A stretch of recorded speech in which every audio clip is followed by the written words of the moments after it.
Welcome to this episode of Better Life Today. We are talking with one of my pastor friends, Pastor Tom Bentley. And Tom, you pastor 3 churches. What churches are you pastoring right now? That's correct. I pastor the Rogue River Church in Rogue River, Oregon, the North Valley Church in Maryland, and the Williams Church, which is out in the small little burg of Williams. So you get to do a fair amount of driving as you go around the neighborhoods and visiting and That is so true. yeah. Well, I am really pleased to have you here. What our goal here is to just introduce you to the larger community. We have wonderful churches in each area, and we're blessed that you are leading out in 3 of them. So I wanted to take this opportunity to introduce you, and I'd love to hear stories. And I know a lot of us just feel like, well, they're a pastor. They've always been a pastor. They just had to get a little bit more training and whatever else, but they had the gifts and everything else. But that's generally not how God works. God leads people into His plan. So I am really excited to hear your story. So tell me a little bit about yourself. I would assume you have a family. Tell me about your family. Okay, I have a family, yes. I'm married to Julie. She's my wife, and I have a son named Eliakim who's up at Walla Walla University. And I have another son. His name's Eldon, and he's married back in Kentucky, Indiana area, and he has 3 children, which we're looking forward to visiting pretty soon. Yeah, the strange times. We're not able to see family quite as often as we would like to right now. Oh yeah, that's so true. Yeah. But when you said God chooses people that out of, I never would have thought to myself to ever be a pastor, nor even having the gifts to be a pastor. I grew up in an area where I saw religion just from kind of on the outskirts of it. My mother was a Methodist, and my father pretty much was a scientist, and so he really wasn't interested in religion. And so she would take us to her church about twice a year maybe. And then in my neighborhood, it was a highly Catholic neighborhood, so I hung out with a lot of Catholic friends, and we did things that the Catholics did.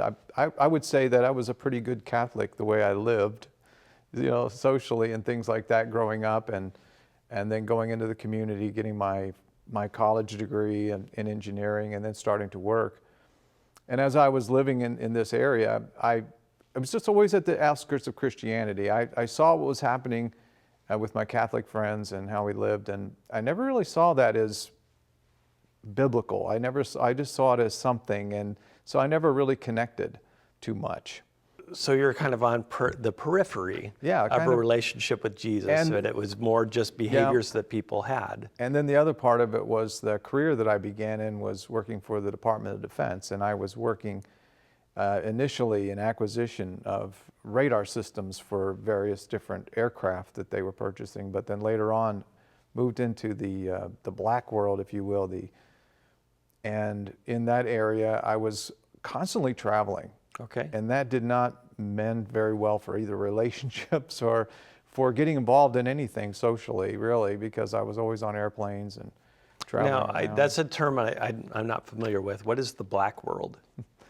It's where you work on programs that are not acknowledged. Okay. They call them covert programs, and you were supposed to live essentially 2 lives. One, it was a life that you lived that no one ever was supposed to know about. The other one is, when you come home and go to the store and live that kind of life. And so I did that for many years, and until I actually met my wife, Julie. One of the people I was working with apparently saw that my social life was so bad that he invited me to get to know somebody that his girlfriend at the time knew, and her name was Julie, and she was working as a nurse. And we started dating, and we got married. And then after we got married, interesting thing happened. We built a house, and we were living in this new house. And all of a sudden, one day, it was Saturday, and Julie was raised an Adventist. She had gone to Adventist schools her whole life, and was not living as an Adventist at that time. Otherwise, I don't think she really would have met me. She would have known me.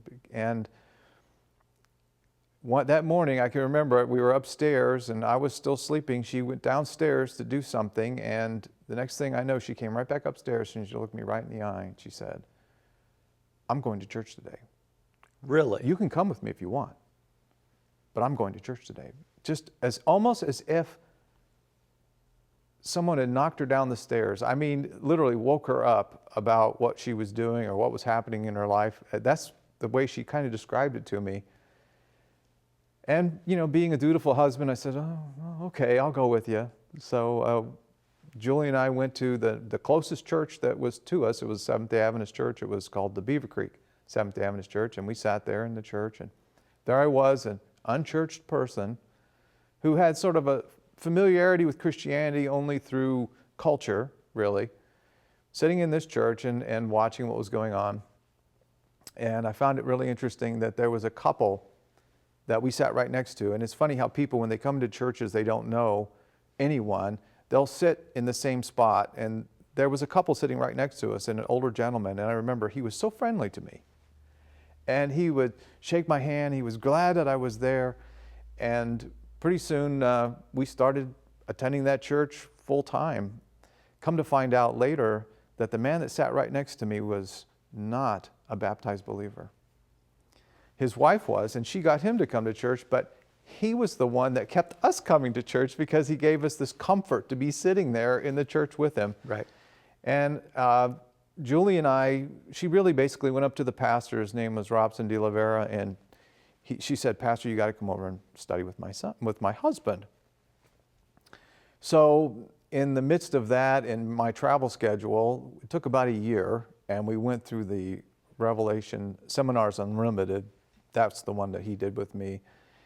And as I was going through the studies, I can remember every one of the studies that I was doing made sense to me. Whereas before, you know, when I was looking at Christianity, really from a cultural perspective, living where I was, as I was reading the material and studying the Bible, all of it was beginning to make a lot of sense. And I began to see God, who God was. And I made a decision to be baptized. And my wife, Julie, made the decision to be baptized with me, to be rebaptized, because she was truly experiencing a conversion. And so we were. And this was in the 90s. And when that occurred, our lives really did change. You know, the things that we were doing in the past, God was really working in. You know, when I tell people about Christianity, I always tell them that the baptism really is where, if you had an entire life that you could sum up in a book, that was volume 1. And then baptism occurred, and now you're living volume 2, because that's really what happens to Christians. When you accept Christ as your Savior, even if it doesn't seem like when I first did it, you know, I didn't know anything really, and I didn't understand anything, the Holy Spirit is still working in your life to renew you, to make you new, even though you don't know it. And we experienced that. Both Julie and I both experienced it in a really heavy way. And we began getting involved in the church. I remember that one of the biggest things in my life that showed me that things were changing was what happened at work one day. I don't know if you could picture this, but here one day we had a meeting with the bosses. So the bosses came in and they gathered all of the departments. So this is all these people, they're PhDs, the lowest degree in the room was a master's degree. And we're all sitting there in this room, and the boss goes, he started talking about, you know, basically some leadership kind of things. And it was funny because he says, I want everyone to go around the room and I want you to tell, you know, a little bit about yourself and what your goals and aspirations are. And so I'm sitting in this room and watching people, and they're all going around telling about their goals and their aspirations. And it came to me, and I'm looking at all these people that I'd worked with and that knew me before I became a Christian. And I looked them in and I said, for the weirdest reason, I said, I want to serve Jesus the rest of my life. Wow. And I didn't have anything else to say after that. And it was funny because after that, the people that were Christians looked at me differently, and the people that knew me later, they were shocked. And it didn't take God long to change our lives after that. I find that remarkable. I look at the contrast. You know, you're how you described it, your experience with Christians early on was, seems like Christians in name only. They still had the same worldly behaviors and everything else. And now flash forward, and you were participating in that as well.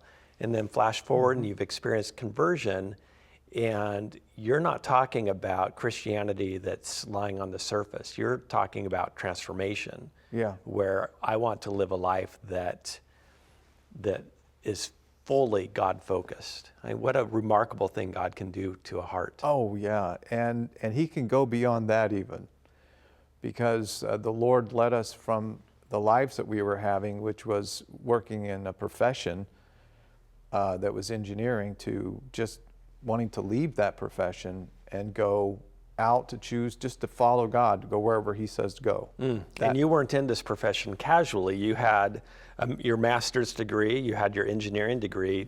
You were living, I would assume people from the outside would say, you're living the life that you were designed to be living.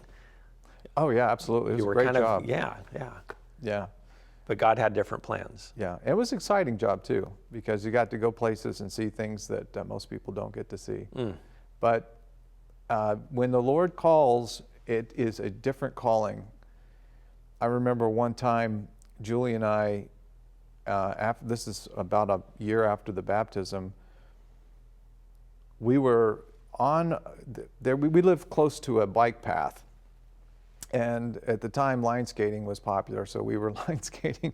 And we were just coming back from line skating, and Julie stopped and she says, "Did you just say something to me?" I said, "No, I didn't." And she got very, very serious. And we got home and she told me, she says, "You know, the Lord just spoke to me and said, listen and obey." And we began praying about what was going on, and the Lord was leading us to say, hey, look, I don't want you to be doing what you're doing now anymore. I want you to come out and follow me. And so in about a year's time, we'd done that. We had resigned from our position. She was working as a nurse, and I was working as an engineer. We had sold everything and moved into a motorhome and began just going across the United States looking for ministry for the Lord, because the Lord was moving us out. He didn't want us in there anymore, and he wanted us somewhere else.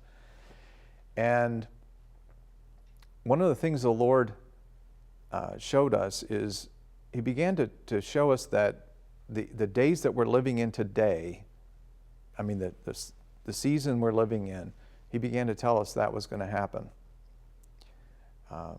And as we went along trying to do ministry, we were really just going places trying to help people. So God has pointed you down this new road. You're on this journey. Yeah, we're on this journey. We're going to take a quick break. We're talking with Pastor Tom Bentley, and I cannot wait to hear the rest of this story. We'll be right back.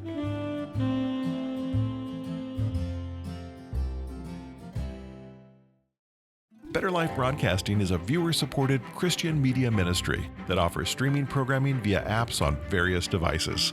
Please visit blbn.org to support Better Life or to get more information. And don't forget to like and subscribe.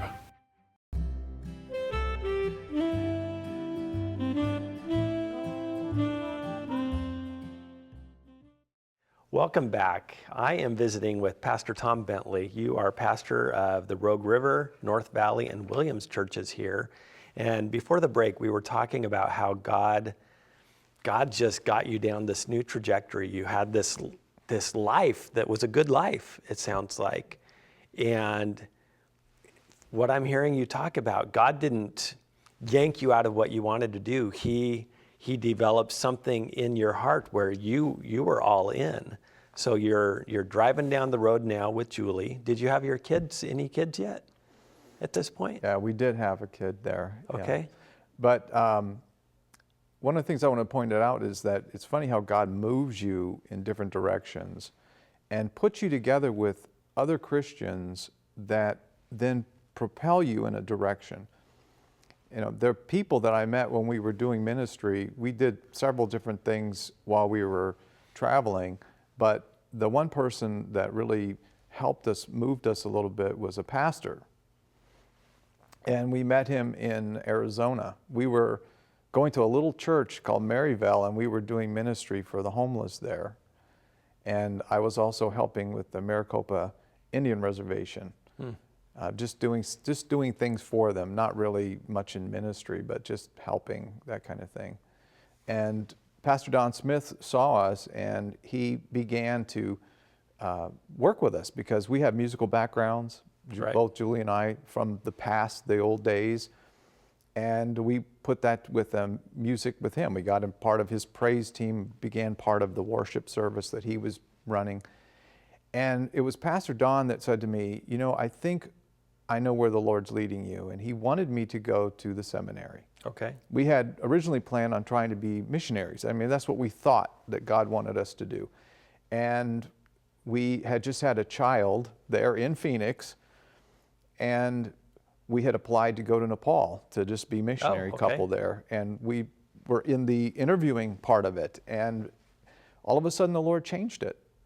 And What was your reaction when he said that? I mean, it kind of sounds like a little out of left field. I'm on a trajectory to being a missionary. What was your reaction to the suggestion that you were being called into ministry? it was like, okay, sure. And but you know what? He was right. I said to him, okay, well, if the Lord will open the doors for me, then I'll go up there to Andrews University. It's Andrews Theological University there in Berrien Springs, Michigan. And it's weird. It's almost as if all the doors were already open before I even got there. And so I started in the seminary, and it was really one of the most exciting times. I began to love school later on in life, and this was just awesome to be there and to learn and to be able to get down into the behind the scenes stories of theology and Christianity and the Bible and history. It was exciting. And it was while I was there, here's an interesting story as well. There were two pastors that baptized our son that was born there in Arizona, two of them. One of them was an evangelist and the other one was Pastor Washington. And they both were pastoring in this tiny little church in Phoenix. They were both retired, by the way. And it was funny, one of them said, well, I'll know you've got a calling from God if you can get a call out of the university, out of the Andrews Theological Seminary. I think it's almost hilarious. I was there for almost 2 years, and William Miller was the conference president of the Minnesota Conference at the time, and he shows up at the university and hired me right out of there before I even finished the degree. And put me in a church district that was a troubled church district way up north in Minnesota. And then later, after he saw that I was actually doing ministry and things were actually staying together. In other words, he thought I could still do this. He moved me down to southern Minnesota. So he kind of put you in the fire at first. Put me in the fire first to see what would happen, and then after that, he put me down into southern Minnesota, where we stayed for many years, pastoring in the Dodge Center district. And that was exciting to meet Christians that were doing. That was an area where the Lord was really growing us, to meet people that were doing ministry in ways that we never thought possible. I like that. He was growing you. Oh, absolutely. To prepare you. Oh, yeah. That's exactly what God does for all of us, regardless of how our calling works out, whether we stay in our professions or we don't stay in our professions. Christianity never is a static thing. It's always a growing thing. And it's a maturing thing. Just as I told a man yesterday I was studying with, I says, now when you get baptized, this is not a graduation. This is the beginning of a journey. Right. And the journey never ends, and it only gets better the more you apply faith to it. I kind of liken it to, I don't know if you remember being a senior in high school and how you're on top of the world. Same thing happens if you're in our schools in 8th grade and you're just on top. And then the next year starts and you're a freshman again, and you suddenly realize, oh, I'm still growing. So there's always new trajectories. Just when you think you have it, hopefully God reminds you that no, we still have a ways to go. So keep growing toward me, and I'll walk with you. Oh, yeah. It's so true. But just to get back to some of the things that the Lord had shown us when we were leaving around 2000 to do this ministry, is that one of the things He pressed in our minds is that there's going to be a coming time when what He described to me as the final indignation. The final indignation is the proclamation that God is not the creator and the Bible is not to be followed anymore. And at the time, I thought, this is impossible. And back in 2000, it would have been unthinkable to me. But as I've been doing ministry and watching what's happening in our world around us, I realized, no, this is actually very possible today. And so it really spurred me to do a lot of theological research into two areas. Because number one, because I was interested in science. I was in science. I actually was practicing science. I began looking at the issues of what happened in history and what kind of are the major trends that occurred that brought our country and the people in our culture worldwide into this secular world of evolution and atheism and secular humanism, which really drive all of culture today. And the result of that was a series that I did called Have You Swallowed the Hook? I really wanted to contrast and compare what were the major milestones and what's on the underneath of all of this culture, so that people could see that they can trust and believe in a creator God. And in fact, it's almost ridiculous not to, because everything you see around you is evidence of design and creation and beauty and symmetry. So that's one of the reasons why I was doing that kind of research. And the other reason was I wanted to do research into something that I learned in the seminary that really struck me. I took classes from a professor named Canali, and he did Revelation and Inspiration and Doctrine of God. And those two classes were so fascinating to me, because I had no idea that Christian history, how it was that the church deviated from the purity of the first century, the purity of the apostles in the apostolic era, to a church that began moving itself closer and closer and further away from God, and more into rituals and more into what we saw as the papal church that grew up out of Europe. And then even in the Protestant churches today, how is it that they have not continued to reform? And that research led me to understand that really the same things that happened in the past have happened in the Christian church. Just as when God gave Jeroboam, this man, an incredible calling, and says, I'm going to make you just like David and give you a dynasty. And the first thing he did was he put up these golden calves because he didn't trust God. And that's exactly what happened in the church. The golden calves got put up in history. And those golden calves were Greek philosophy. It's unbelievable how powerfully Greek philosophy has changed the Christian church and its trajectory, so that when I was growing up, I saw a church that basically looked like a culture that I was interested in, you know, drinking, partying, gambling, and so far away from the church that is transformative because Christ is in it. And these are the things that I've been researching recently and preparing things for people to understand, because we have an incredible message as the Seventh-day Adventist Church. What I came to realize after all this time was that these three angels' messages that we talk about all the time, Revelation 14, are actually a continuation of the Reformation that moved the Seventh-day Adventist Church completely out of what was holding the rest of Christianity, which was Greek philosophy, into a knowledge of God. And that first message really says it all. It's a gospel message that says, fear God and give Him glory, for the hour of His judgment has come, and worship Him who made the heavens and the earth, the seas and the fountains of waters.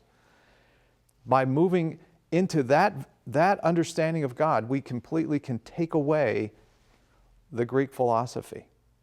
By understanding that you're mortal and not immortal, it removes the Greek philosophy.